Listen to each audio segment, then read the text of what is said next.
और आवाज़ आ रही है क्या? समीर आवाज़ आ रही है? अब देखो इसका एक लास्ट पार्ट है कि सम इम्पोर्टेंट ऑब्जर्वेशन। प्रोजेक्शन में हम कुछ इम्पोर्टेंट ऑब्जर्वेशन देखेंगे अब, ठीक है। अब अगर आप इसको स्किप भी कर दोगे तो आपके जो एनसीईआरटी के सभी क्वेश्चंस है वो आराम से हो जाएंगे, ठीक है। इनको करना इतना इम्पोर्टेंट नहीं, लेकिन जो एमसीक्यूज़ हैं, ठीक है ना, और इससे हमारा जो भी कंसेप्ट है वो क्या होगा, बिल्ड होगा अच्छी तरीके से। तो 1 बाय 1 करते हैं। तो पहला ऑब्जर्वेशन है वो साथ साथ लिख लो आप। देखो पहला ऑब्जर्वेशन आपको साथ साथ लिखना है।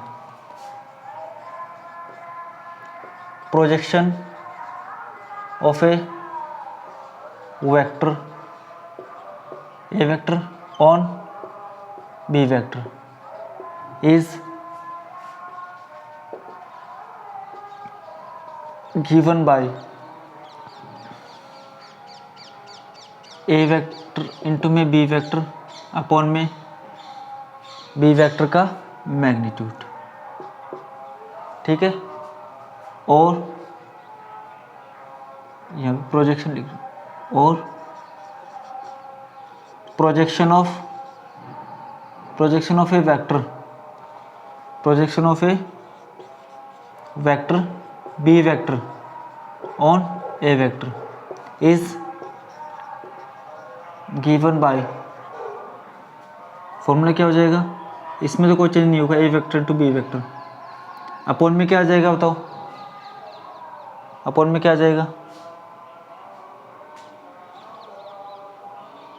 देखो यहाँ पे B वेक्टर पे देख रहे हैं तो अपॉन में B वेक्टर का मैग्नीट्यूड, तो यहाँ पे क्या आ जाएगा, A वेक्टर का मैग्नीट्यूड B का A पर, यहाँ पे A का B पर, ठीक है, और यहाँ पे B का A पर। और इसको हम क्या लिख सकते हैं, A वेक्टर इंटू में B कैप, और इसको मैं क्या लिख सकता हूँ, B वेक्टर इंटू में A कैप, क्योंकि A वेक्टर पर में मैग्नीट्यूड ऑफ A वेक्टर। तो पहले ऑब्जर्वेशन तो क्या थी, वो फॉर्मूला था सेम। तो आएगा पहले ऑब्जर्वेशन समझ में आपको।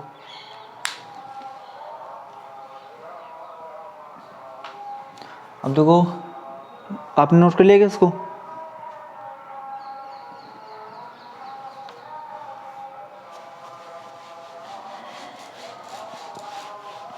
अब जो सेकंड ऑब्जर्वेशन है वो देखो क्या है। अब सेकंड है आपको बाद में लिखना, सबसे लास्ट में जब मैं बोलूँ तब, ठीक है। 1 या 2 मिनट लगेगा आपको लिखने में। If theta is equal to 0 degree then the projection vector of A B vector will be A B vector itself, ठीक है। अब देखो उसको फिल कर रहे हैं कि अगर थीटा की वैल्यू 0 होगी, देखो हमने थीटा की वैल्यू एक्यूट एंगल देख ली है, ऑब्ट्यूस एंगल देख ली है। अब थीटा 0 डिग्री पे देखेंगे हम, 90 डिग्री पे देखेंगे, 180 पे देखेंगे। देखो हमने ये देखा है अभी ए बी और ये कोई लाइन है, ठीक है, ये थीटा। अब यहाँ पे देखो, यहाँ पे लाइट सोर्स से है, लाइट करेंगे तो ये इसकी परछाई हो जाएगी। ए बी का असर लाइन पे क्या पड़ रहा है वो देखना हमें, ये ए वेक्टर ये बी वेक्टर। लेकिन अगर क्या हो, जब थीटा क्या हो जाए, 0 डिग्री हो जाए, तो ये जो बी और सी है वो क्या हो जाएंगे, कोइंसाइड, ठीक है ना, ओवरलैप हो जाएंगे। तो ये चीज़ बनेगी नहीं बनेगी, बताओ। ये एल, ये ए, ये बी और ये ए वेक्टर, ऐसा कुछ होगा नहीं होगा, बताओ।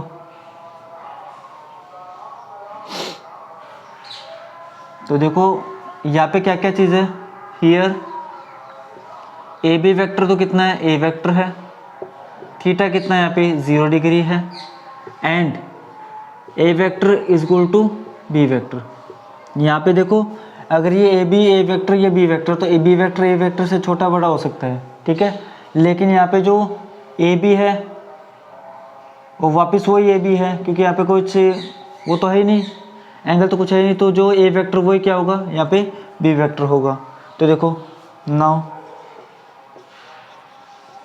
Projection of A vector on B vector. Formula क्या होता है, ए वेक्टर इंटू में बी वेक्टर अपॉन में मैग्नीट्यूड ऑफ बी वेक्टर। ठीक है, इट इम्प्लाइज, एक एक स्टेप को आपको देखते जाना है, बस लास्ट में लिख लेना आपको। It implies projection of A vector on B vector is equal to A into B का फॉर्मूला क्या होता है, देखो ए वेक्टर का मैग्नीट्यूड इंटू में बी वेक्टर का मैग्नीट्यूड कोस थीटा होता है, कोस थीटा, थीटा की वैल्यू कितनी 0 डिग्री है, कोस 0 डिग्री अपॉन में बी वेक्टर का मैग्नीट्यूड, इससे कैंसिल हो गया, कोस 0 की वैल्यू कितनी है 1 है, तो projection of A vector on B vector कितना आ गया, ए वेक्टर आ गया। ठीक है, अब ये जो ए वेक्टर आया है, यहाँ तक तो समझ रहे हो कि आप ये ए वेक्टर कैसे आ गया, ए वेक्टर का मैग्नीट्यूड कैसे आ गया। अब ये बताओ कि ये जो मैग्नीट्यूड आया है, ये जो प्रोजेक्शन है वो स्केलर है कि वेक्टर है, बताओ। स्केलर, और लेकिन आपको क्या देखना है, प्रोजेक्शन वेक्टर की बात हो रही है यहाँ पे कि ए बी वेक्टर का प्रोजेक्शन वेक्टर क्या होगा, वापस से ए बी वेक्टर हो जाएगा, तो हमें स्केलर की नहीं देखनी है। तो बताओ इस स्केलर को मुझे वेक्टर बनाना है, तो मैं इसको किससे मल्टीप्लाई करूँगा, इसकी डायरेक्शन से करेंगे नहीं करेंगे मल्टीप्लाई, बताओ, यूनिट वेक्टर से। देखो if we multiply A vector का मैग्नीट्यूड विथ इट्स डायरेक्शन, मतलब ए वेक्टर की direction, that is A cap, then जो स्केलर प्रोजेक्शन वो क्या हो जाएगा, then vector projection of A vector on B vector equal to क्या हो जाएगा, ए वेक्टर का मैग्नीट्यूड इंटू में ए कैप। ठीक है, जैसे इसको इक्वेशन नंबर 1 दे रहा हूँ। Since we know that A cap क्या होता है, ए वेक्टर का ए वेक्टर अपॉन में ए वेक्टर का मैग्नीट्यूड, यहाँ से ए वेक्टर कितना गया, ए कैप इंटू में ए वेक्टर का मैग्नीट्यूड, ये इक्वेशन नंबर 2। अब बताओ by equation first and second, by equation first and second, तो हम क्या बोल सकते हैं, vector projection of A vector on B vector is equal to क्या हो जाएगा, ए वेक्टर का मैग्नीट्यूड इंटू में ए कैप क्या हो जाएगा, ए वेक्टर। तो इट इम्प्लाइज, हम बोल सकते हैं कि वेक्टर प्रोजेक्शन ऑफ, अब ए वेक्टर को, ए वेक्टर क्या देखो ए बी वेक्टर है, vector projection of A B vector is equal to A vector क्या है, ए बी वेक्टर ही है।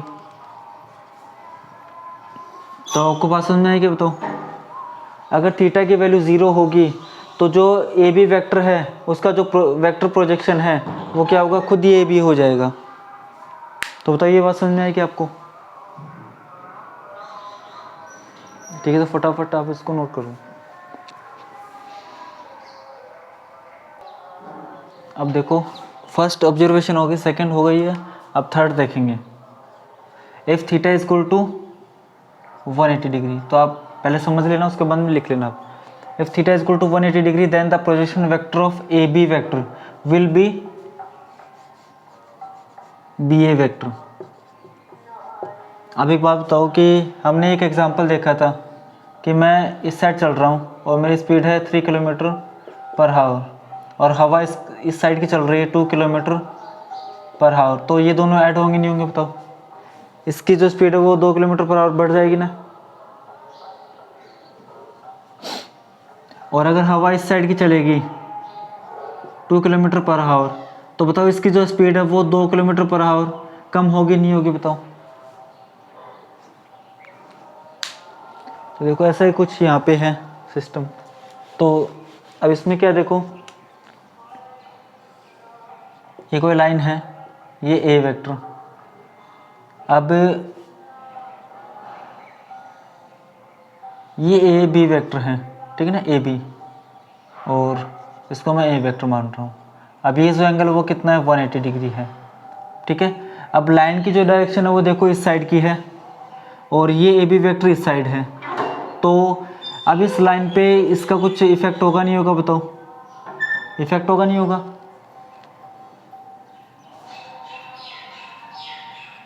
देखो इस जैसे ये लाइन इधर जा रही है, ठीक है, स्पीड इस साइड है इसकी, ठीक है, और इसके ए बी वेक्टर की स्पीड इस साइड है, तो इसको आगे चलने में कुछ इम्पैक्ट होगा नहीं होगा, बताओ?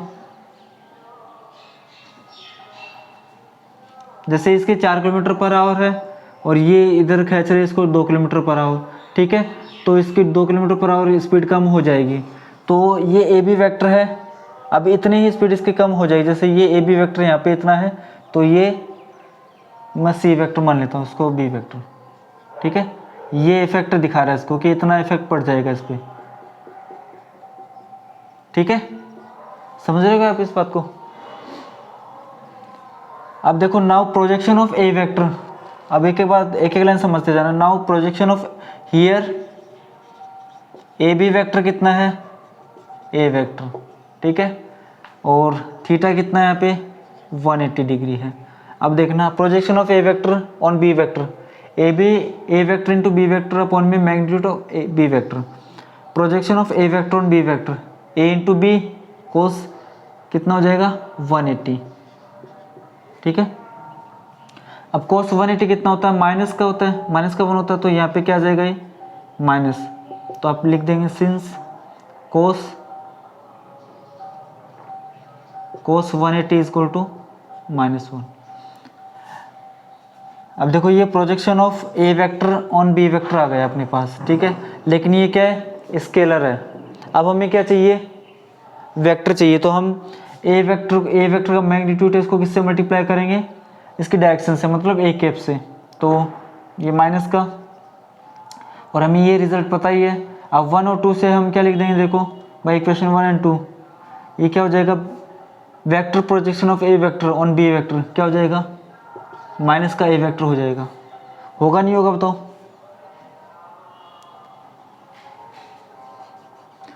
अब मैं इसको ये लिख सकता हूँ क्या, vector projection of A vector फिर माइनस का ए बी वेक्टर, आया ना? अब देखो since we know minus A B vector है, तो इसको मैं बी ए वेक्टर लिख सकता हूँ क्या, बताओ? लिख सकते हैं क्या? ठीक है, तो so vector projection of A B vector is equal to B A vector. तो समझ में आया कि नहीं आया, बताओ आपको ये वाला? तो ये अपना थर्ड ऑब्जर्वेशन हो गया, इसको फटाफट लिखो आप इसको।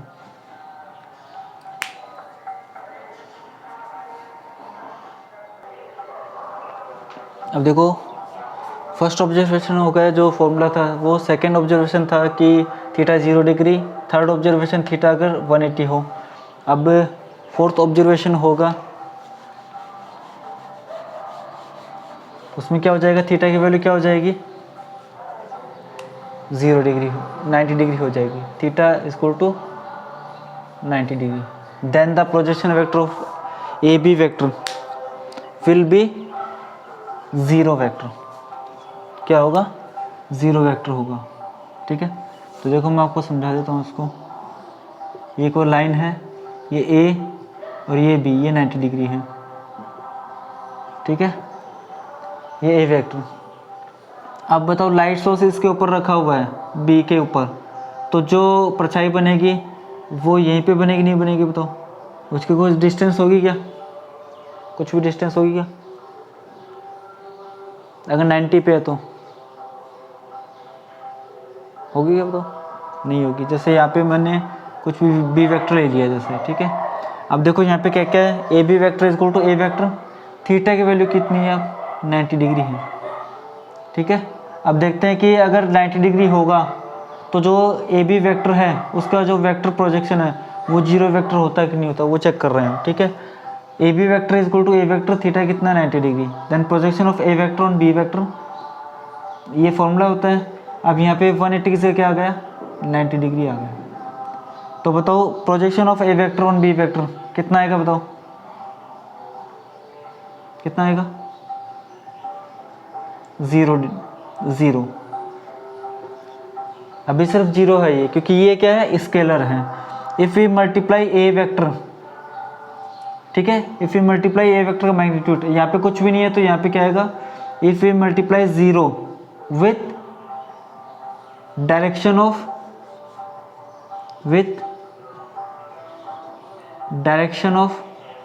ए vector that is A cap, तो क्या हो जाएगा देखो, जीरो इंटू में ए कैप।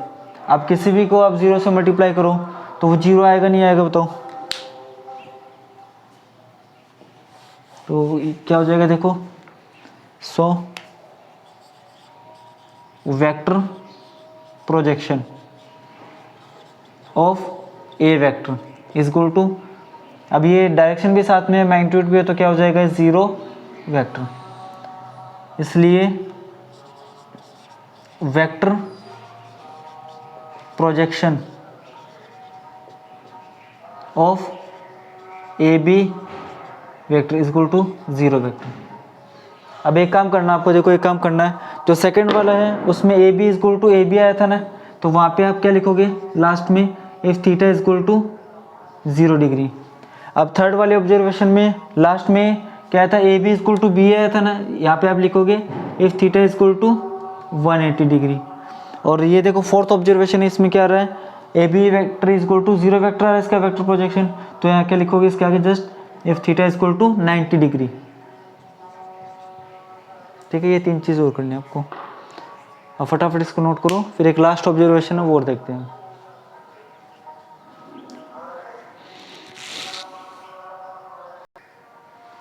अब जो देखो जो इसका फिफ्थ ऑब्जर्वेशन है वो, पहले मैं एक क्वेश्चन लिखता हूँ यहाँ पे, देखो अगर ए कैप है, ए कैप मतलब कोई यूनिट वेक्टर है, अब यूनिट वेक्टर है यहाँ पे और इसके जो डायरेक्शन कोसाइंस है वो है 1 2 3 है। ए कैप है यूनिट वेक्टर, अब इसकी डायरेक्शन कोसाइंस ये है 1 2 3। अब अगर मैं आपसे पूछूं कि यूनिट वेक्टर को in terms of direction cosines आप एक्सप्रेस करो, तो आप कर सकते हो क्या बताओ? और आपके पास टाइम है 5 सेकंड का, कर सकते हो आप? यूनिट वेक्टर को आपको लिखना है in terms of direction cosines, और 5 सेकंड में।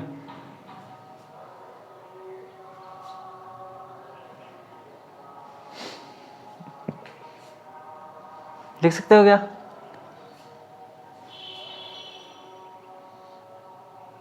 समीर लिख सकता है क्या? तूने तो पढ़ रखी है ये exercise.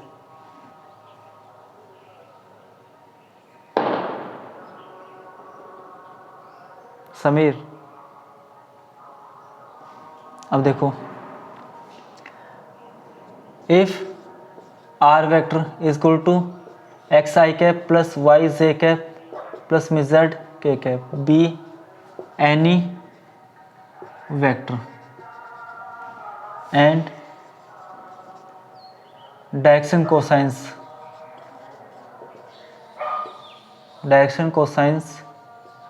Are l is equal to cos alpha is equal to x by r, m is equal to cos beta is equal to Y upon में r, n is equal to cos gamma is equal to Z upon में r. ठीक है, where are क्या है? Magnitude of R vector, X square plus में Y square plus में Z square. ठीक है ना। अब अगर बताओ if are vector is the unit vector, अगर कोई भी वेक्टर है वो यूनिट वेक्टर बन जाएगा, तो बताओ उसका जो मैग्नीट्यूड होगा वो 1 होगा नहीं होगा? बताओ, होगा नहीं होगा? आर की वैल्यू 1 हो गई। सो एल की वैल्यू कितनी हो जाएगी, देखो L is equal to cos alpha is equal to x by 1, तो it implies L is equal to क्या हो गया, cos alpha is equal to X. M is equal to cos beta is equal to Y upon में 1, it implies M is equal to cos beta is equal to Y. And N is equal to cos gamma is equal to Z upon में 1, it implies N is equal to cos gamma is equal to Z. ठीक है, अब देखो मैं इसको equation number 1 नाम दे रहा हूँ, किसको, जो स्टेटमेंट लिखा था हमने, ये इक्वेशन नंबर 1। तो इन तीनों को पुट इन इक्वेशन 1, इक्वेशन 1 में रखते हैं। तो बताओ आर वेक्टर क्या हो गया, देखो R vector is the unit vector, R vector unit vector हो गया, तो आर वेक्टर क्या लिख सकता हूँ मैं यहाँ पे, आर कैप। और ये क्या हो जाएगा, देखो कोस अल्फा आई कैप प्लस में कोस बीटा जे कैप प्लस में कोस गामा के कैप। और कैसे लिख सकते हैं, R cap is equal to L I cap plus में J M J cap plus में एन के कैप। देखो इसका मतलब क्या है कि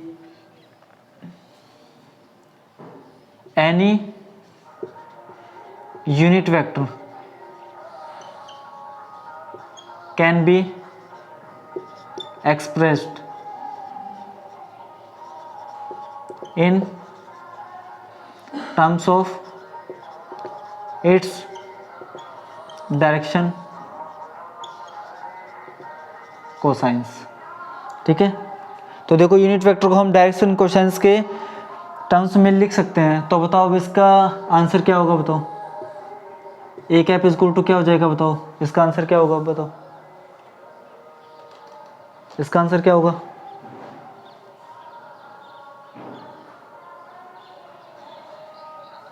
हाँ तो ये डायरेक्शन कोसाइंस है, 1 2 3 डायरेक्शन कोसाइंस है। तो बताओ इसका आंसर क्या हो जाएगा,